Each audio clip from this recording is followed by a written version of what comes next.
Hi, I am Jazana, and this is my first ever YouTube video, if you'll allow me to make it.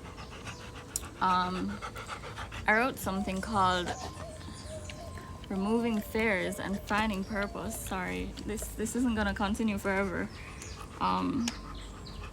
Removing Oh my gosh, alright, let me just cut this for a second. Oh, he's gone. Removing Fears and Finding Purpose, and I'm gonna read it out. I wrote this on February 25th, 2025, and I don't fully remember what I wrote, but I'm sure it was good because I was planning to use it for my first ever video, which I'm doing right now. So I'm not sure if other people feel this way, but I feel afraid of death and afraid of life at the same time.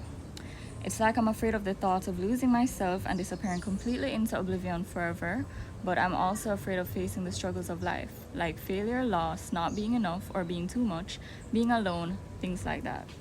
Well, I'm going through one of the things I fear in life again, and this time I finally feel like I've been broken down and built back up so many times that there's no more fight left in me to hold on to these things I can't control. The only fight I have left now is for peace of mind. So, how do I get rid of the death fear? I have this theory that when you truly become at peace with yourself and the world and God, you stop fearing death. Because if you're genuinely at peace in this corrupt world, that means you would have learned to still be okay when things you can't control happen. And now I'm led right back to where I am, living. My cousin once told me, you don't have to be strong, just lean on God and put one foot in front of the other. Life is so hard and confusing sometimes, but I honestly believe that was one of the best things someone has ever told me. I believe God is real and that He loves me. I used to have problems believing, so if you are, I'll tell you why I believe. I believe He's present in all of us. I can feel Him. I can feel Him in nature and in people and in some dogs. And when life feels so challenging, but small blessings that help me with those challenges keep appearing, I think I actually needed the challenges because they helped me to evolve, and God knew that. But He was still gentle on me in giving me assistance during those challenges. Or when I feel like I'm failing myself and others, but things still seem to work out in unexpected ways, like He's being kind and forgiving to me. The most personal one, I guess, is I have created artwork that I genuinely don't believe I created.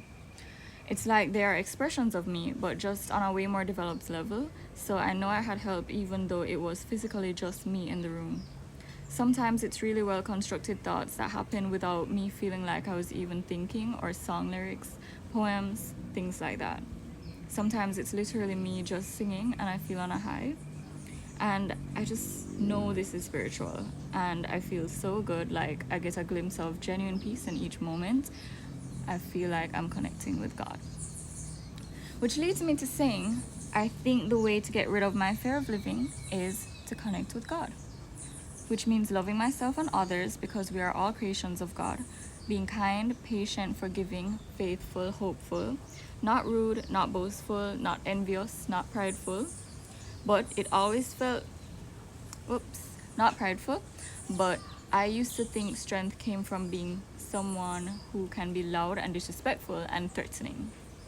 But it always felt wrong at the same time, like doing it, and I would wonder, am I just weak? But I don't think so.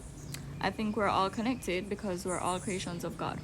And we're not very different from one another, despite financial gaps, race, education levels, where we grew up in the world. We're all just creations at the end of the day. And so we see ourselves in each other. And I think when we truly love ourselves and learn to treat ourselves with forgiveness and understanding and gentleness, we start to treat others like that too. I think true strength is reflecting and accepting and working on yourself to the point you see all the good and bad parts and you still love yourself because you realize you're doing your best, and it will show in how you treat the world too. And I have a feeling that God has a special personal way of expressing Himself through each person. And when you reflect on yourself, that's when you discover it more. I think there's a hole we try to fill, and a lot of us do that by doing drugs, going out all the time, acting out for attention. Sometimes it could even be by becoming super successful or getting into a relationship or having a child.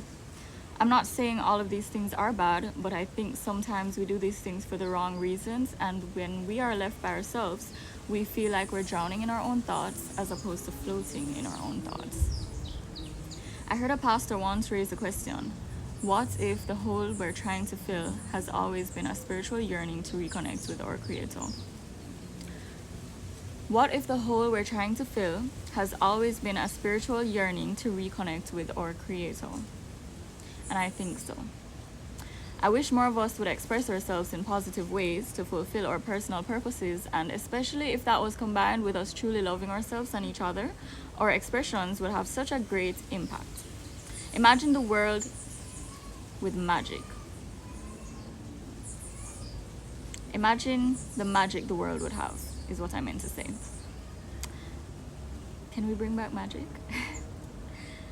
And I know when it comes to expressing yourself, it can be hard sometimes. Like me, being a creator and a creation, I question the things I create sometimes because I'm just a creation, right?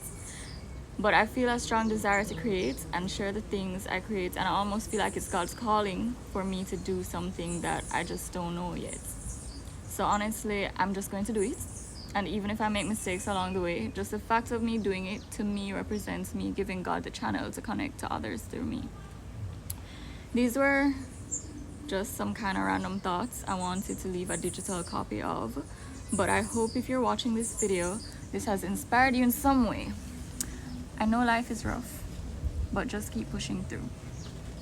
And as my cousin said, you don't have to be strong, just lean on God and put one foot in front of the other. One foot.